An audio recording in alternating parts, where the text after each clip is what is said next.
Today we're going to be testing the DJI Osmo Action 4 in the water.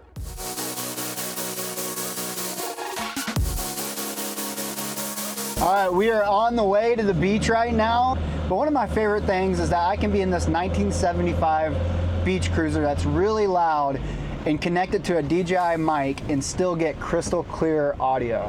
We're gonna run for a few waves so you can see what it's like from my point of view. So the most important thing about any camera is how does the footage actually look? And the DJI Action 4 did not disappoint. It's crisp, the colors look great, and this is all shot in auto mode. And there is some cool techie specs like their 10-bit D-Log and their 1/1.3 sensor. But I'm not a super techie guy. I just wanna know I have a camera that I can take out there when I'm shredding and the footage is gonna look great. And I gotta say, this did exactly that. Looks like that wave with the 3-shove hit the lens. Thankfully, it's got that little guard. And definitely nicked it good, but not a scratch on the lens. For me, slow-mo is super important.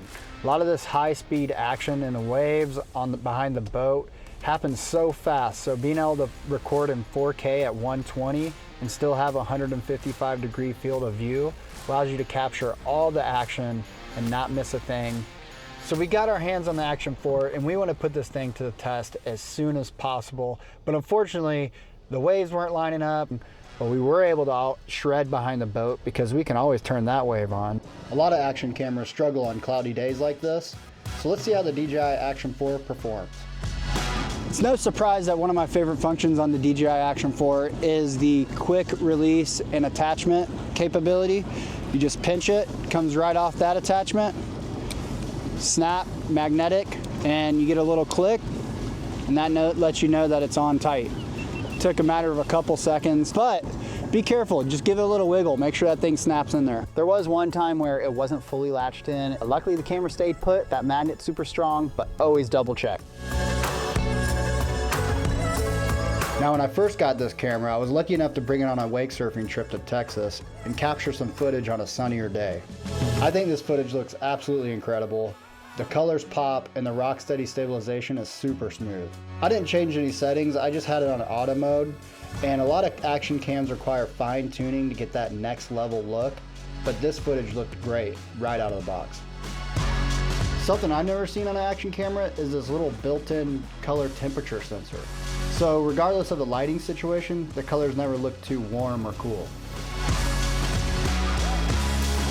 Another really cool thing about the Action 4 camera is it has this cage that has the mounting system on it, so you can switch it that easily from horizontal video to vertical video, because we're going to be filming like this, and we don't need that pesky little elbow attachment that you need on other action cameras.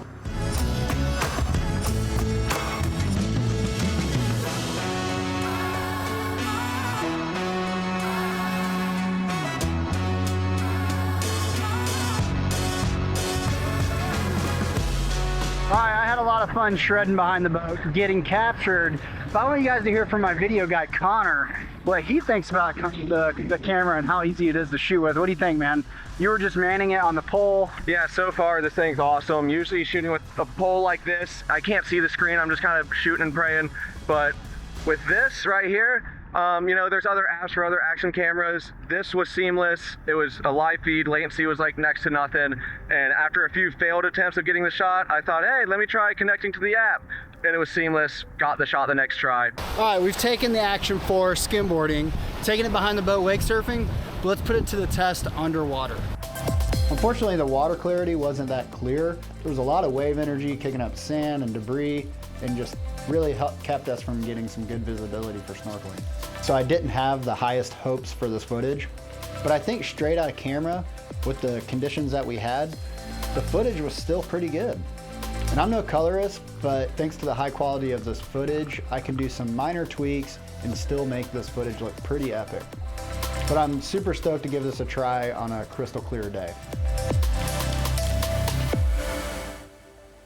As you can see from that epic snorkel footage, the DJI Action 4 is clearly very waterproof. I don't even think I took it down to the full 18 meters it's rated to. I really love this temperature sensor on the front for not only underwater, but when we were wake surfing on those gloomy, cloudy days, it still made all the colors look true to what it was in real life, if not even better.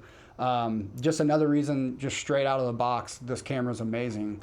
Another thing I really liked was the mounting system. I mean, you cannot beat being able to change the mounting system so quickly with the magnetic snap-on mounting system. Being able to go from horizontally to vertical filming just made it so simple for us to get so many different shots in a short amount of time.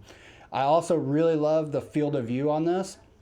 It's a little bit wider than other action cameras set on wide, so you don't have to put on another setting that gets distorted or ruins the quality. So the normal wide setting on the Action 4, the quality's still amazing, and you're still getting a super wide field of view. So if you are filming POV shots like I was, wake surfing and skimboarding, you're not missing any action. So while I loved all those functions, a couple things I would change is the playback. So I love getting a really cool shot, being able to play back the video in super smooth slow-mo, especially when you're filming 4K 120. You want to be able to play it back, you know, smooth. So I'd like to see a firmware update that allowed that. Also, water droplets on the lens. So I definitely had some issues with water sticking on the lens. It was fairly easy just to take like my wetsuit sleeve and wipe off the lens, and it was crystal clear after that. So it didn't smear or anything. It just seemed like the water droplets stuck a little bit more than they would have on another action cam that I would use. I really like the quick capture. So when the camera's off, push the button. There was no delay hardly at all to where that starts capturing footage in the moment, which can be very crucial depending on what you're using it for. So will this be my new action cam that I use on a daily? And would I recommend it?